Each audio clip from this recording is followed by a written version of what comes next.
And we do have folks starting to join, both in the live chat or both in the webinar and on Facebook Live. Okay.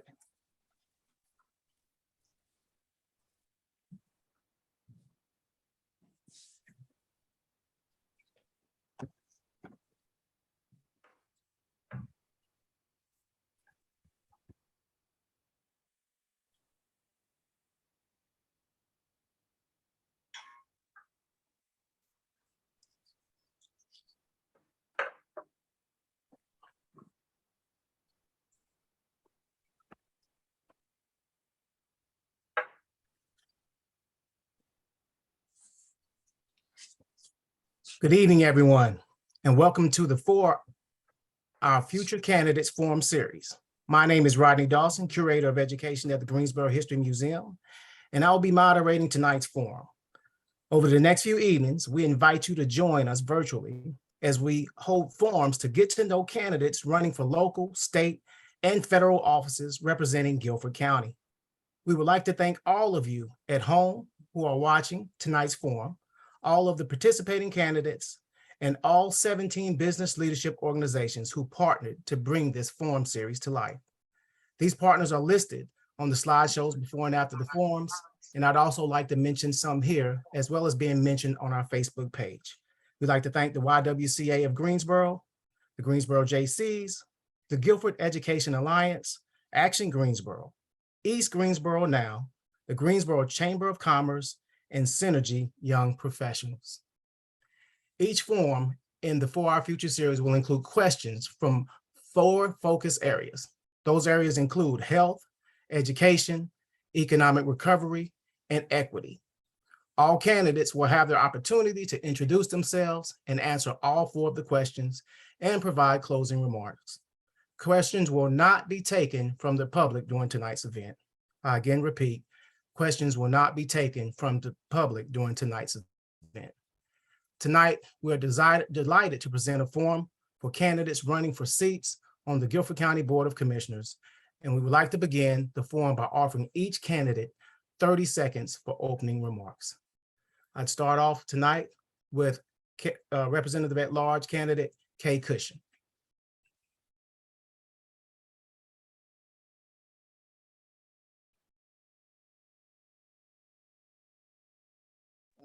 Here we go.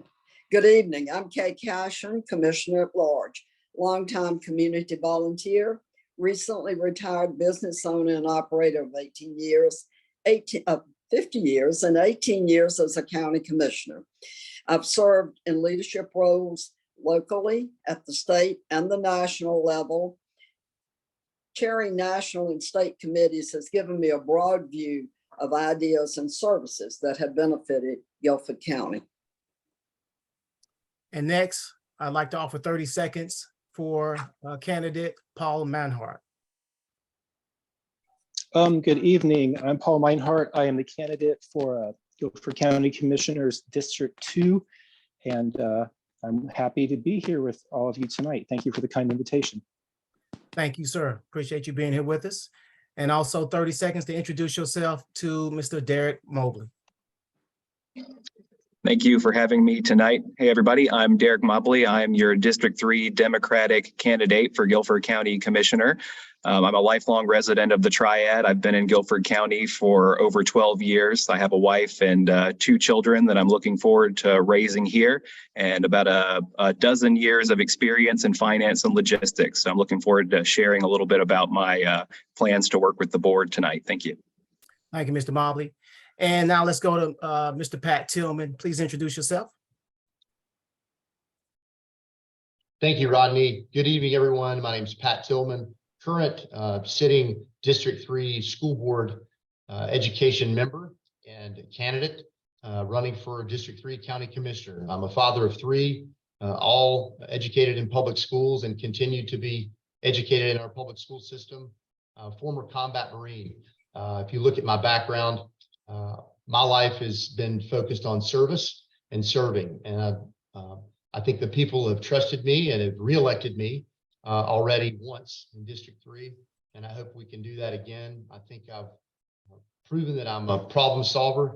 I work with families throughout the district for the last nearly 6 years, and beyond, and look forward to continue that service. Thanks for having me tonight. Thank you, sir. And 30 seconds to Mr. Kenny Abbey. Would you please, Abby, I'm sorry, would you please introduce yourself? Hey, my name's Kenny Abbey. I just want to say thank you for inviting me tonight and just talking about these important topics of our community. And once again, my name is Kenny Abbey, running for District 7. Thanks, sir. And last but not least, please introduce yourself, Mr. Frankie Jones. Hi, good evening. My name is Frankie Jones, and I am the current County Commissioner for District 7. I've dedicated my life to one of service. I'm an attorney. I've worked in large corporations, but I've also worked very hard with the community.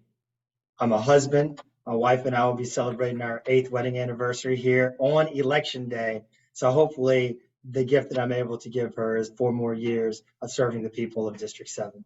Thank you. Thank you all for joining us on this very important night. And we don't take for granted the time that you've extended to us. We'd like to go ahead and start and remind you that we have 90 seconds for each response. I'm going to present questions to each of you. My first two, I will go to Kay Cashin and Paul Monhart, starting off with Kay Cashin. And here's question number 1. What initiatives would you implement on the Commissioners Board that have not already been in the works within the last decade? Ms. Cashin?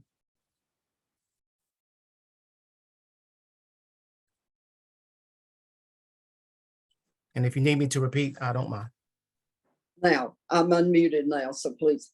A gap in Guilford County mental health and substance abuse services is transitional housing for pregnant women and women with children who are in recovery. They need housing, counseling, childcare in a supportive setting. They cannot do it by themselves. The county just approved funding for this initiative, to which I am committed to continuing as part of our behavioral health services in Guilford County. So that and the housing task force that's now being formed to evaluate our ongoing issue of affordable and available housing in Guilford County.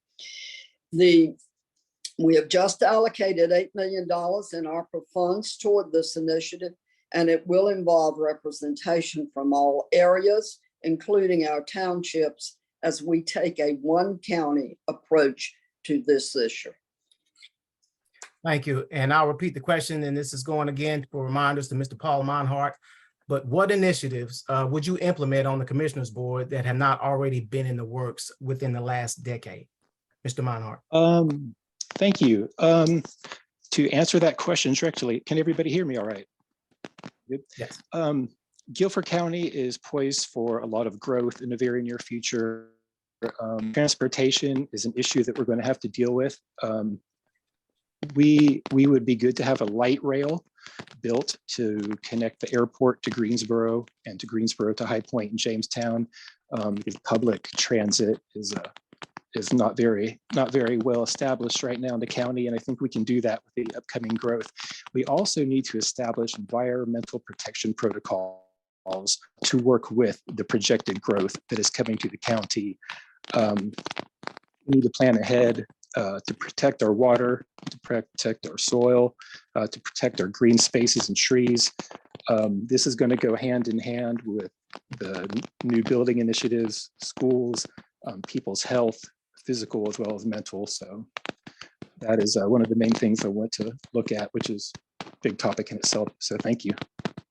Yes.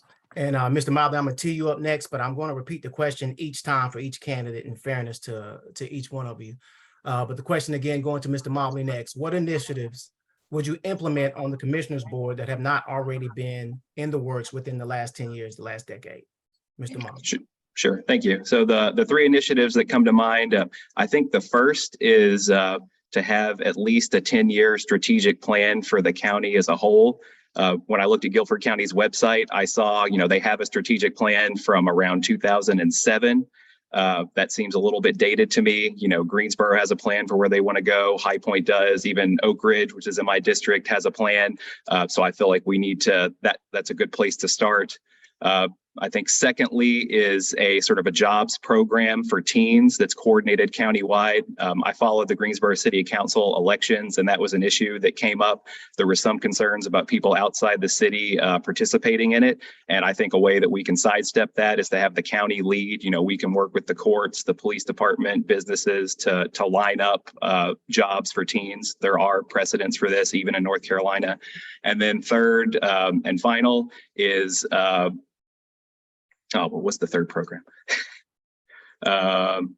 We got the jobs for teens, we got the strategic plan, and I will pause there unless it comes to me. So 2, that's ambitious enough, probably.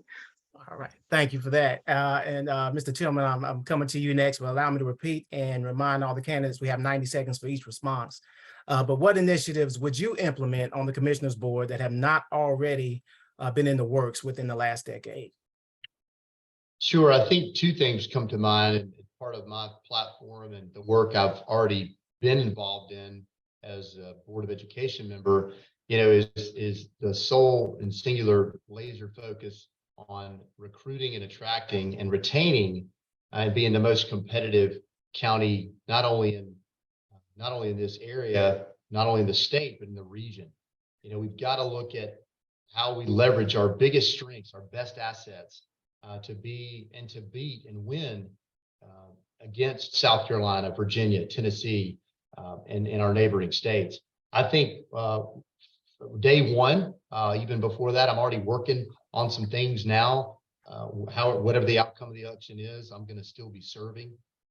Is entrepreneurship zones, particularly around our airport. I think that is a crown jewel that we have that not many other counties and very few states have, certainly in the Southeast. And I've looked around and talked to lots of folks in state legislatures. An airport of our size with that amount of acreage and 2 parallel runways. So I believe a entrepreneurship zone task force where we blend entrepreneurship with our students, our career technical education. We've already launched 5 career academies, and our first cohort is graduating this year. The second thing, we've talked about it, and I'm glad to see that we've already got affordable workforce housing.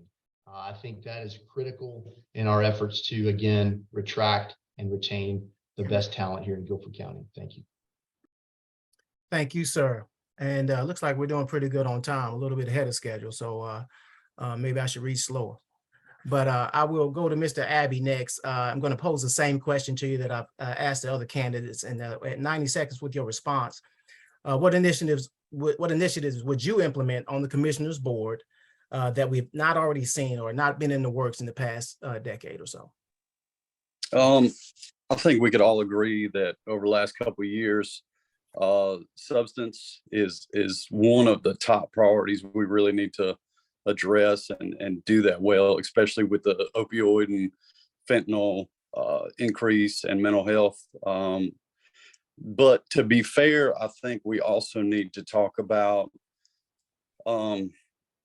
ongoing projects, current projects, what have already been put in the works by the county commissioners. And we need to build on those good plans and projects. But we also need to make sure we're good stewards and make sure the money is really being spent where it needs to be spent, and just pretty much drag everything out into the sunlight and just make sure everything is done to the best ability. I mean, we have limited resources and we've been entrusted with a lot of money, and we just need to do it right. And especially, I mean, I think everybody we know in my world has been affected by substance in some way, form, or fashion. You've got a coworker, a family member, friend, somebody from your church, from your community, and we really need to do that right. And but we need that transparency, and we need to promote businesses and have a good, solid workforce, and it's all encompassing. So a lot of good suggestions here, and just looking forward to working with the rest of these fine people and making it happen. Thank you. All right, to complete the first round of questions, we're going to end with Mr. Jones, Mr. Frankie Jones, and I'll pose the same question to you. What initiatives would you implement on the commissioner's board that have not already been in the works within the last decade? Thank you.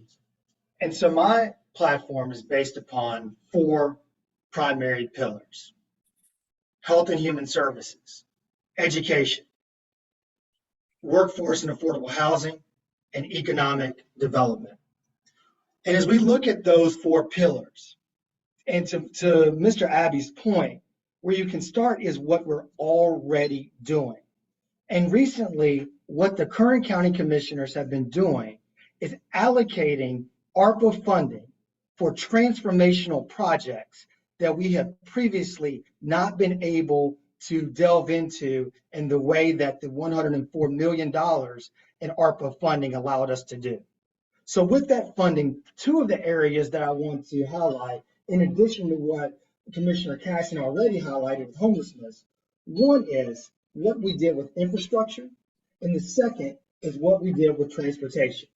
When we think of infrastructure, we allocated over $40 million for water and sewer infrastructure in municipalities throughout Guilford County.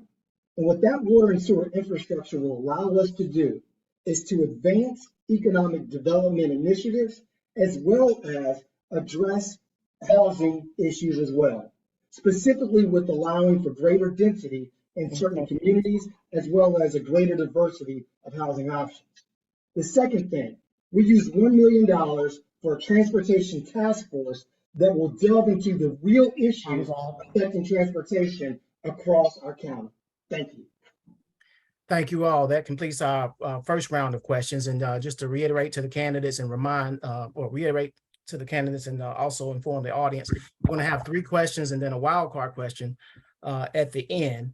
And we have 90 seconds to respond to each question. This next category of question 2 is near and dear to my heart, as I served on the Key Communicators Planning Committee for Guilford County Schools. And so it's in reference to the bond referendum. But so question 2, we're going to start. We'll switch it up. We're going to go right back to you, Mr. Jones. And question 2 is this.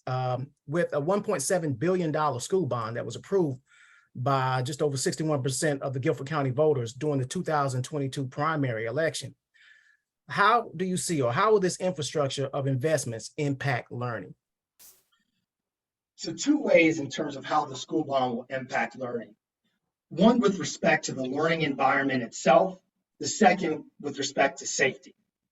From a learning environment, during the advocacy for the school bonds, the commissioners went on tours of the schools. One school we went to was Shady Brook Elementary. And I want to paint a picture. When I walked into Shady Brook Elementary, I saw students learning in the corner of one classroom. And the reason they were in the corner is because there was mold in the corner of the same classroom, and they were trying to get as far away from it as possible. They also had what affectionately used to be referred to as learning cottages, but are trailers that were in such poor condition that they had to be condemned because the students weren't in a safe learning environment. Second, with respect to safety, over $300 million of the school bond is dedicated to enhancing the public safety in our schools, because the last thing that any parent should have to worry about is whether their child will make it safe, make it home safely from school, just because their school wasn't built in a way to protect them from tragedy. Thank you. Thank you. And I will remind you to keep an eye on Dr. Fry. She's holding up the hand signal once you get close to time. So Mr. Kenny Abbey, Mr. Jones, District number 7, you're also running to represent District 7 as well. And I'll put the same question to you. With the $1.7 billion school bond that was approved by 61% of Guilford County voters during the 2002 primary election, how will this infrastructure, in your opinion, how will this infrastructure of investments impact learning, Mr. Abbey? Like Frankie said, some of our schools are literally crumbling. So, having safe, comfortable, quiet, climate controlled, non-mold ridden classrooms would drastically improve the learning environment and more productive and comfortable. But taking it a step further than that,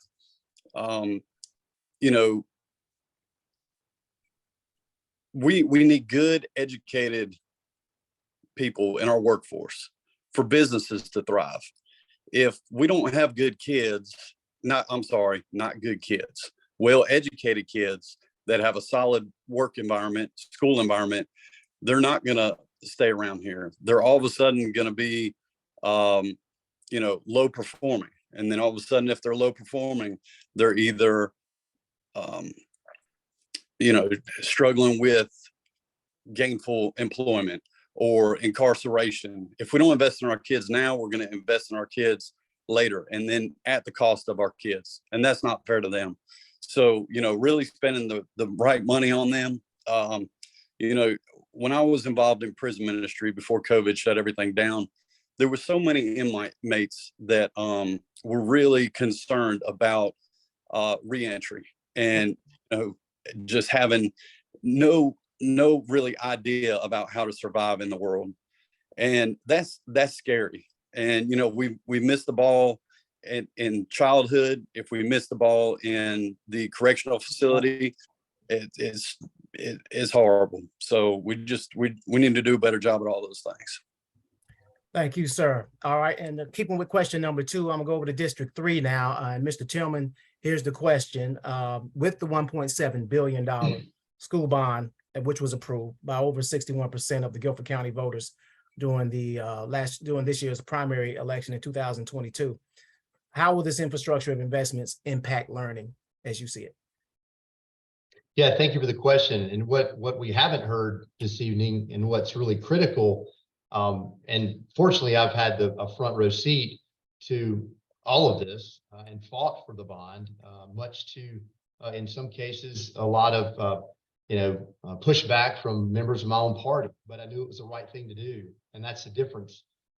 Experience and that matters. And when people are looking to elect someone that will fight. But what's missing in our conversation is the curriculum and programming that matches the learning environments. You want to talk about an economic engine and a transformational effort. Look at Greenville, South Carolina. Look how it transformed their entire economy.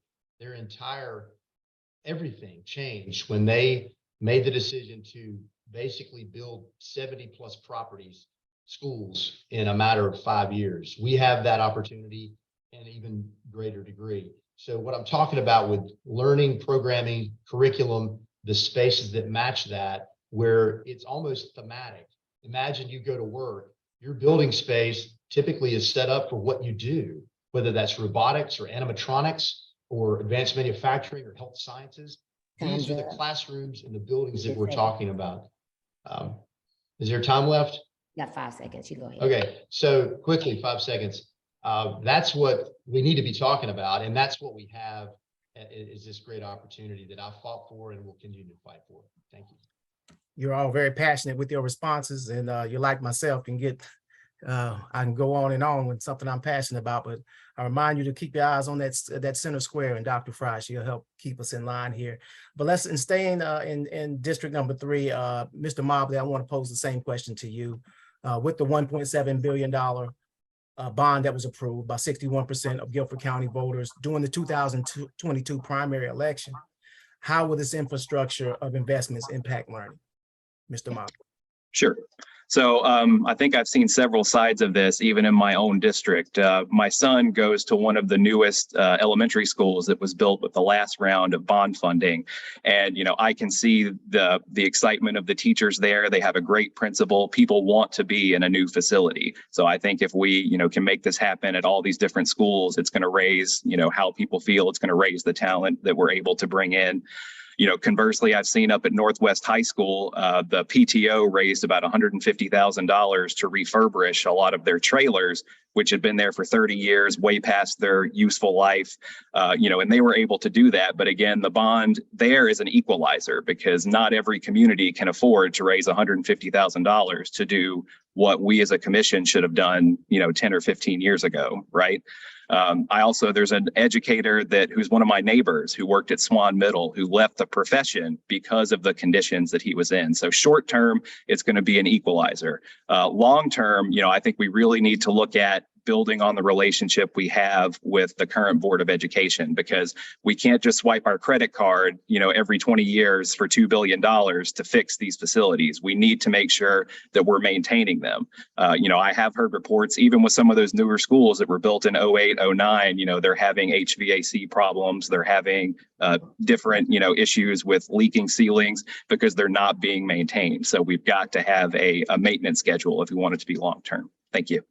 Thank you, Mr. Mobley. Let's jump to District 2 now, and running to represent Mr. Paul Monhart. And the same questions coming to you, and then of course that'll leave Ms. Kay Cashin left. But to Mr. Monhart, at $1.7 billion for the school bond, which was approved by 61% of Guilford County voters during the 2022 primary election, how do you, Mr. Monhart, see this infrastructure of investments impact learning?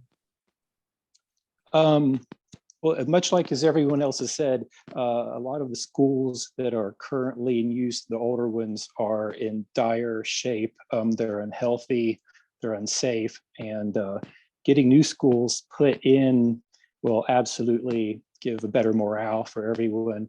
Everyone will be happier to be there. Of course, it'll be a healthier environment. Also, hopefully, if this money is spent correctly and the correct construction techniques are put in place, and as Mr. Mosley had mentioned, do need to have a maintenance program in place. And of course, it also comes with proper usage of, I work in the construction industry, so we need things to be built properly and designed properly from the start. But also, I'm hoping that this money will give teachers some of the tools that they need to better help educate the students, across the county and not just in the new schools. Laptops, iPads, modern learning technology that the students can have access to, that'll help them prepare for the future that is definitely going to be more technically oriented than labor. So there we go. Thank you. Thank you, Mr. Paul Monhart. And Kay Cashin, running at large. Here's the question: with the $1.7 billion school bond that was approved by 61% of Guilford County voters during the 2022 primary election, how will this infrastructure of investments impact learning? Thank you.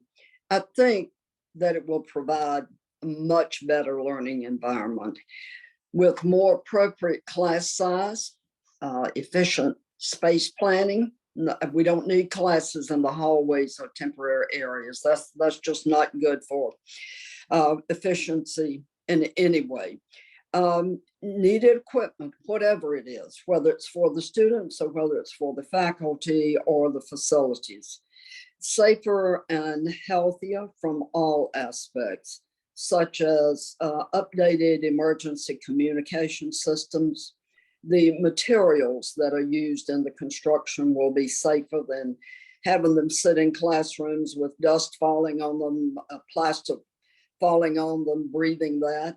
Updated equipment of all kinds, as I've said before. The conditions and appearances affect the mental well-being, and that affects the learning atmosphere too. And whether it's the students or the faculty, they just need to know that they're cared about. The voters approved the $1.7 billion bond, and now they expect us to move forward with the project. And we owe this to our future citizens and leaders who are our students now. I'm on the Joint Capital Facilities Committee, and that committee will have ongoing communication and review for accountability as we move through the construction phase. Thank you. No, thank you. And stay warm. I'm coming right back to you for this next round of questions. This is our third round. Again, the reminder is 90 seconds for your response. We do have a reminder on screen that Dr. Fry is graciously keeping us in our time in line. So look to that for guidance. But here's question 3. And we're talking about housing now. But the availability of, and this is going to Kay Cashin, of course. Yes, it's coming right back to you. Okay. The availability of affordable housing is a significant problem in Guilford County, and restrictions of land use often inhibit the ability of developers to build a diverse mix of housing. So how is Guilford County working to provide mixed land use that would allow for varied needs of today's diverse households at all income levels? Well, one challenge that we have is that since the termination of the Greensboro and the Guilford County Water and Sewer Agreement and Greensboro's growth strategy, we do not have ready access to water and sewer out in the, to be able to provide higher density development in the unincorporated areas. We do have accessory dwelling units allowed in all of the single family areas and in the AG areas. And we do have some tiny houses allowed in the 3 multifamily districts. So we do have some options for additional housing, but for heavy density, it's just very limited now because there's not public water and sewer available out there. We have been, of course, with our ARPA funds, we've been allocating money to our townships for water and sewer development. And this may be a conversation that we'll have to have again with the city so that we will have the option, or developers will have the option of maybe having denser housing in areas that have not been available for that development here too. Thank you, Kay Cashin, running at large, and thank you for that response for our third question here. Mr. Monhart, can I get you prepared to respond? Allow me to read the question to you. The availability of affordable housing is a significant problem in Guilford County, and restrictions of land use often inhibit the ability of developers to build a diverse mix of housing. So how is Guilford County working to provide mixed land use that would allow for the varied needs of today's diverse households? And that represents all income levels. Mr. Monhart. How is Guilford County addressing this is a very good question, because quite frankly, they're not. I work in the housing industry. I am a general contractor by trade, and I have a background in sustainable developments. Greensboro and Guilford County needs to, one, look at the housing issues. There's not a lack of housing, there is a lack of affordable housing. Currently, there are many units available on the market, but they are not affordable to working class people. And that is something that we need to look at first and foremost. Also, with future developments, we don't need to continue to sprawl outward across the county. There are in the industry what we call infill, where you take areas which have been abandoned or neglected and you rebuild those spots. Also, we need to build, and if you're going to talk about multi-family housing and multi-use housing, we need to build upward and not outward. This is more affordable, easier to maintain, and a lot of people, frankly, want to live in a more close-knit and developed area where things are accessible to them, where they can walk to or take a bus to things they need, shopping, entertainment, etc.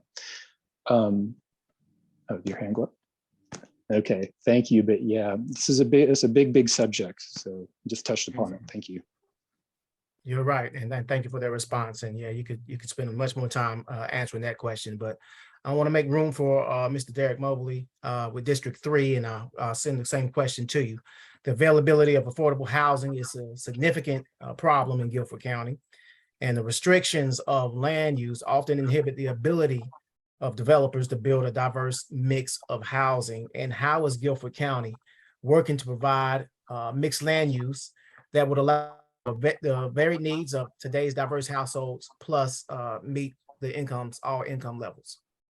All right, thank you.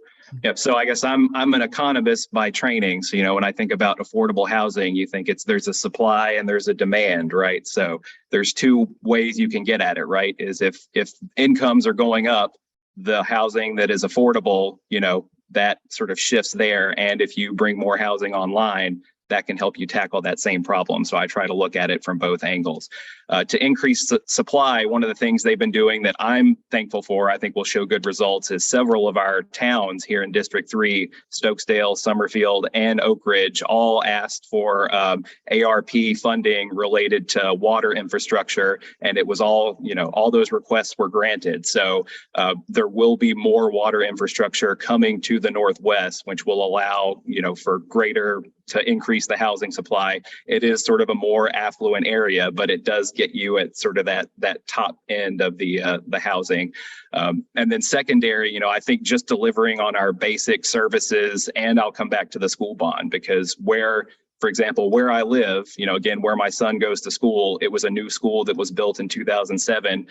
Some of the neighbors who lived around here, they recently, they cashed out when the market was high, but they talked about how in the early 2000s, that area was not perceived as very prosperous. It had a good time in the 90s, sort of went downhill. Then they built this new school. Everyone wanted to live there. They wanted to bring their kids there. And that set off a cycle that spurred development. So I think we can do the same thing. Thank you. No, thank you. Thank you. And Mr. Pat Tillman, I'm looking at you. Here's the question. The availability of affordable housing is a significant problem in Guilford County, and restrictions of land use often inhibit the ability of developers to build a diverse mix of housing. How is Guilford County then working to provide mixed land use that would allow for the varied needs of today's diverse households at all income levels? If I may, just quickly, just so my colleagues here understand, I've got to actually leave and go to a school board meeting. I'd mentioned to Dr. Fry that I would have to beg off of the call, but I'll also, just so my folks know where I'm going. Yeah, it's obviously a critical, I see a couple opportunities. I think, Derek kind of highlighted one. It's certainly in the northwest part of the county. I envision that 150 corridor that really goes all the way up to neighboring Rockingham County being a great opportunity, as certainly those median incomes are rising, but there are parts of that area that are affordable. If you look at what Charlotte did in the 90s, they just put water and sewer everywhere and then just said, we'll build it and they'll come. And I'm not sure, you could argue that that had certainly some successes, but it was like the Wild Wild West in the 2000s. We're in the opposite. We're sort of going so slow and measured that I think it's restricting opportunities. I think cross collaboration, we must work with the city and the planners and the town managers much more. And I think we need to have builders and developers in the room because a lot of times, sometimes town managers come up with things, then they're on a consent agenda for a county commissioner or a city councilman to vote on, and they don't really know what it is. So we've got to have all those people in the room. I think the 421 corridor is a great opportunity for more water and sewer connectivity. And you've got to have housing where our teachers, police, EMS, and folks that are working can live. Thank you. And good night to everyone. Thank you all. And I'll yield the rest of my time, I guess, to the rest of you. Thank you, Mr. Tillman. Thank you for joining us tonight. All right. Thanks, everybody. Appreciate it. Continuing with question number 3, and I'll finish off with Mr. Kenny Abbey and then Frankie Jones Jr. With running for seats in District 7. Here's the question going to Mr. Abbey. The availability of affordable housing is a significant problem in Guilford County, and restrictions of land use often inhibit the ability of developers to build a diverse mix of housing. So how is Guilford County working to provide mixed land use that would allow for the varied needs of today's diverse households at all income levels? A lot of good points from a lot of other candidates. I know during the pandemic, housing became unaffordable. Prices of stuff got crazy high. People were overpaying for houses. Then you see apartments going up $300 over the course of a couple months. So something that was affordable a couple months ago isn't affordable next time you check in on it. I know there's ongoing projects in my district. One of them's right off of Vandalia Road with more to come. So I don't know if we're doing as much as we could, but we need to also talk about the tax increases. Tax increases hit my family personally extremely hard. So my property value went up 42%. There's people on fixed income that cannot afford those kind of increases. So already being strained with the economy and other stuff and a lot of pass through, there's a lot of renters that are seeing this increase as well, where the landlord's taxes went up. I think we really need to also invest on places where it creates community. So like downtown greenways, that a lot of the people that are on the list of sponsors that we're talking to tonight, stuff like that, people can live, work, and play in a more positive environment, and that affects us all. Thank you. Thank you, Mr. Abbey. And Mr. Jones, running at District number 7 as well. The availability of affordable housing is a significant problem in Guilford County, and restrictions of land use often inhibit the ability of developers to build a diverse mix of housing. So how is Guilford County working to provide mixed land use that would allow for the varied needs of today's diverse households and at all income levels? And this is one of the 4 pillars of my platform. So certainly something that has acquired a lot of my interest. 2 things though, from an initial point. One is that when we talk about affordable housing, I generally prefer that we refer to it as safe and affordable housing. The second piece that I'll mention is that definitionally, when we talk about affordable housing, workforce housing, or whatever we want to call it, the fact of the matter is what we're referring to is that no one in Guilford County should have to spend more than 30% of their gross income on housing. That's what it refers to. It refers to that at your option. If you choose to stretch further, that's one thing, but that you should be able to find safe and affordable housing within 30% of your income. And so in terms of what the county is doing within the confines, as Commissioner Cashin explained, one thing is that when we rewrote the UDO, and I say we because I was chair of the planning board at the time, one of the things that we allowed for is for cluster development.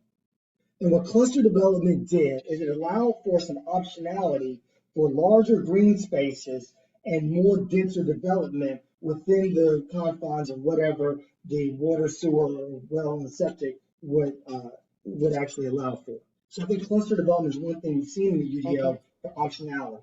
The second piece that I'll mention is our down payment assistance program, which helps low to moderate income persons and families with down payment assistance up to $10,000. Thank you. Thank you. Thank you all. And that completes our first 3 set of questions. We have one more, which is a wild card. But I'd like to take this time to remind everyone, our viewers, and that we're watching the 4-hour Future Candidates Forum series. We have candidates representing our districts at large, Commissioner Kay Cashin. We also have Paul Meinhardt with District 2, Derek Mobley in District 3. Pat Tillman was with us running in District 3. And then Kenny Abbey in District 7. And also we just heard from Frank Jones Jr. in District 7 as well. So here's the wild card. And we're going to go back to Kay Cashin for this one, running at large. I'm sorry, going to go back to you, Mr. Jones. So you're back to back. And here's the question. And if you need me to repeat it, you got 90 seconds for your response. If you need me to repeat it, please alert me. What is your position on Medicaid expansion in North Carolina? What is your proposed plan to provide equal and equitable access to medical care, including mental health services, to marginalized communities? There's a lot there, so if you need me to repeat, please make me aware.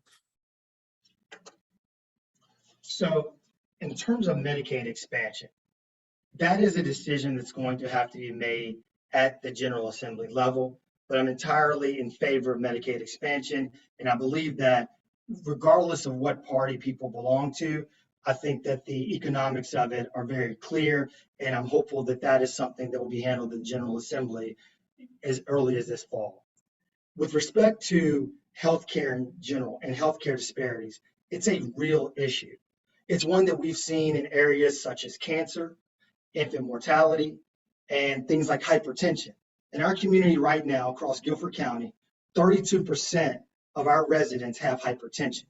So in terms of how to address these healthcare disparities and these poor key health indicators, one of the things we've looked at is how can we more effectively deploy our mobile health units. We have funded the creation of 3 mobile health units that can go into communities and provide critical health care screenings.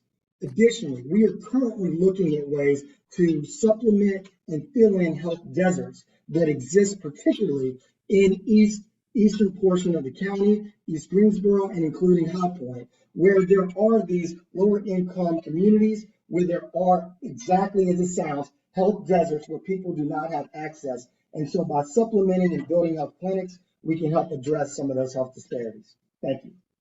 Thank you, sir. Staying in District 7, Mr. Kenny Abbey, here's the wild card question.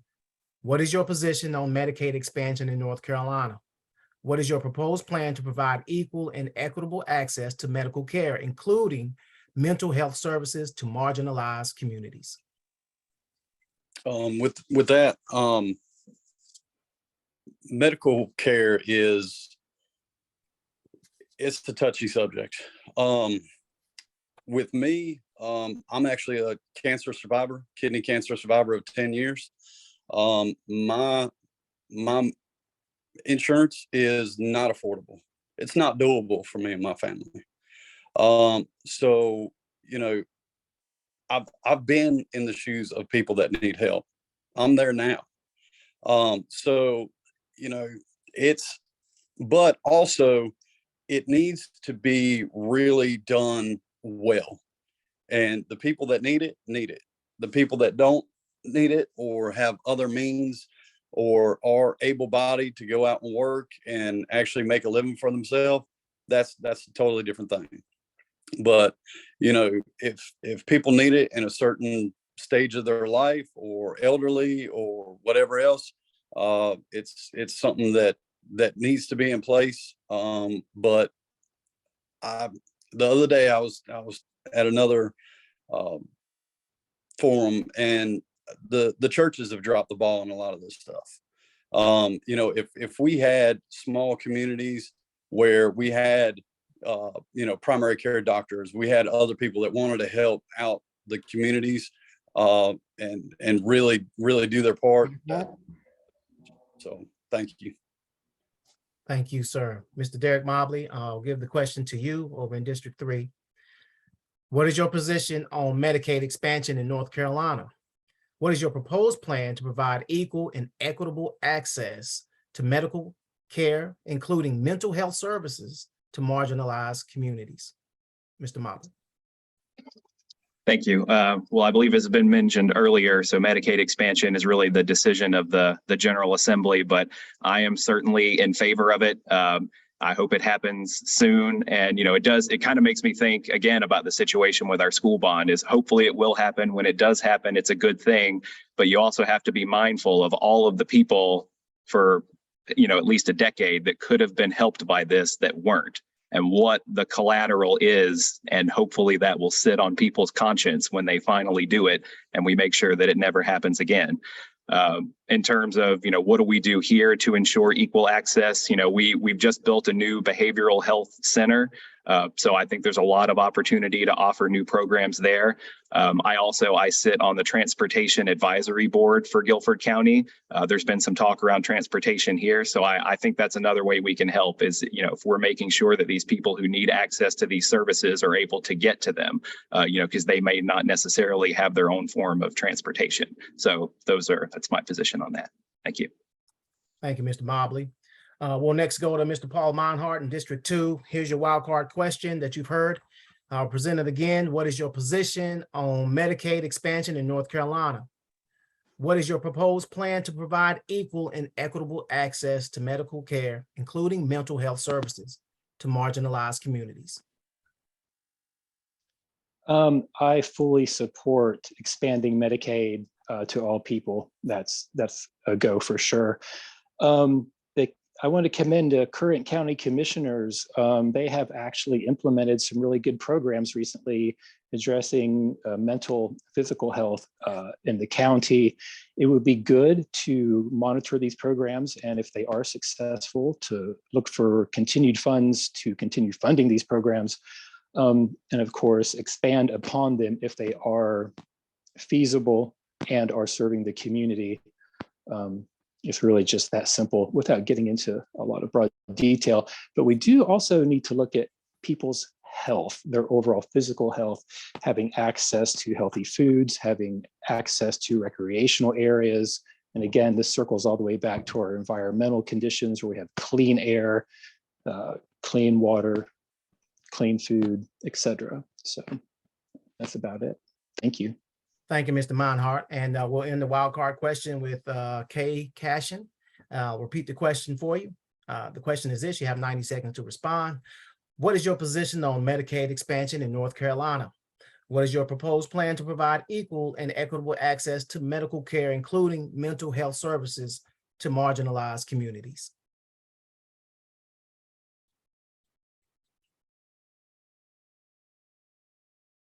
There we go. Thank you very much. This is a subject very close to me. Number one, our Guilford County Public Health Department provides a wide range of services for all of our citizens who might need those, including in-house and mobile units that are going out and serving in the community in underserved areas. When we talk about Medicaid expansion, if I had a vote, I'd vote for it. Unfortunately, I don't have a vote. On mental health services, we did open 2 new behavioral health centers about a year ago, crisis centers. It's an open door for anyone who needs services in any of the behavioral health spectrum of services. One is for adults and one is for adolescents and children. They are being heavily used. It's a place where you can go get service, whether you have insurance or whether you have money or whether you just need the service and don't have any available resources. You can go there and get served. We're very proud of that facility, both of those facilities, and they're serving as models not only for other counties in North Carolina, but across the US. It has become a model area. And it's integrated health services. If you go in with a behavioral health issue, you're going to be checked for physical health issues as well. So this is something that we can all be proud of as a new service that actually it's a committee that I served on, an initiative that we developed. Took us about 4 years to get it open, but we did it and it's there. I did refer earlier to the new initiative I'm working on, and that's transitional housing for women with children. Thank you all. Thank you for that response. It's been our Future Candidate Forum series. We had 4 rounds of questions. We touched on new initiatives, the $1.7 billion school bond. We talked about affordable housing, and the wildcard question included questions about healthcare, which included mental health care, which I was pleased to hear that question, and pleased with your responses as well. And so now I want to open these last few moments, or give these last few moments for our closing statements. And Ms. Cashin, I'm gonna go right back to you. You have 30 seconds for a closing statement. And if you will, within your closing statement, please include what do you wish we had asked you that we didn't ask you, if there were any. Ms. Cashin.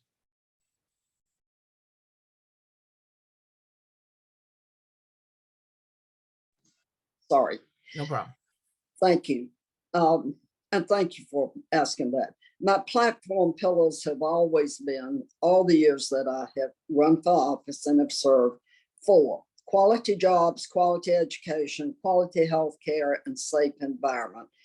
I wish we'd gotten into safe environment a little bit more. I have the interest, the enthusiasm, the experience, and the time to serve as your at-large commissioner.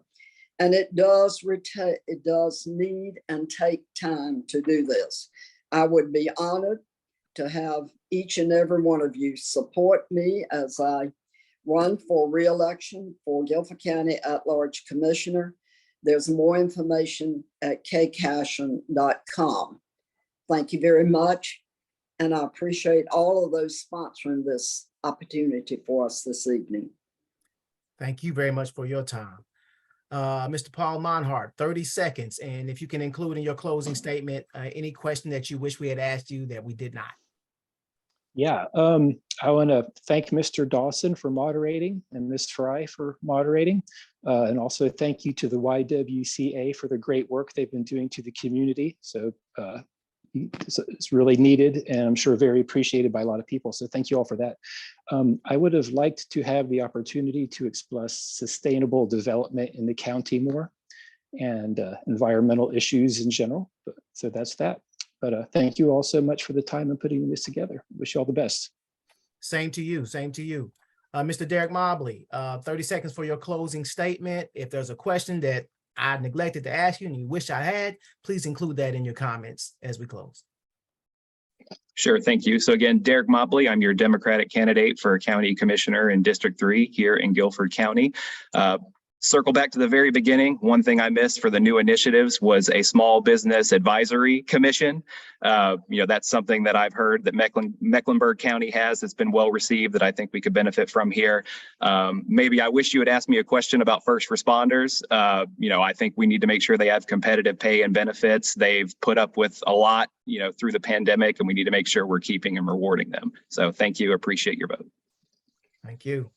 Kenny Abbey at District number 7, with your closing statement. Is there a question that you wish Mr. Dawson had put forth that I just didn't get to? What would that be, Mr. Abbey? All right. I just want to thank you for everybody involved with the forum tonight. And I just want to reiterate, the investments that we make in our kids, our families, our businesses, as a community. I mean, those are lifelong and could be generational. So as a commissioner, I would promise that I would try to uphold all these and provide stewardship for any future projects. Be honest with you, I think tonight was perfect. I wouldn't have changed a thing, man. So I really appreciate the invite, and thank you. Well, I don't hear that word associated with my name too often, so I'll take it. And Mr. Frankie Jones, District number 7, with your closing statement, 30 seconds, if you can limit it to that, and also include a question that I neglected to ask you tonight. All right, thank you again for this opportunity. It's very well done. In terms of one question that was not asked or topic not touched on, which is surprising but refreshing, was specifically a question about economic development. But I think that shows a recognition that affordable housing, education, and healthcare all are critical elements to having economic development, because people want to live in a community that is healthy, they can afford to live in, and where their children will learn. Thank you. Thank you. And we've heard from Kay Cashin, running at large, Paul Monhart, District 2, Derek Mobley, District 3, Pat Tillman was with us, District 3, Kenny Abbey, District 7, and just now Frankie Jones Jr. with District 7. And this is going to bring For Our Future candidate forum to a close. And this concludes tonight's candidate forum. And we would like to thank all of the candidates who are running for seats on the Guilford County Board of Commissioners. We appreciate your willingness to participate tonight and your willingness to serve Guilford County. And we know holding public office is a personal sacrifice, and don't get a lot of hand claps for that, but we thank you. And on behalf of the For Our Future partners, we would like to thank all of the viewers on Facebook tonight. The recording of this forum will be posted on Facebook if you would like to rewatch it or share it with others. Give it about 48 hours to post. And please join the For Our Future series on October 18th at 12 p.m. and 6 p.m. to hear from candidates for the United States Congress and North Carolina General Assembly. I hope you enjoy your evening and remind you to check your voter registration and create a plan for voting now. You can learn more about your voting options by visiting Guilford County Board of Elections website. Thank you, and we'll see you all tomorrow.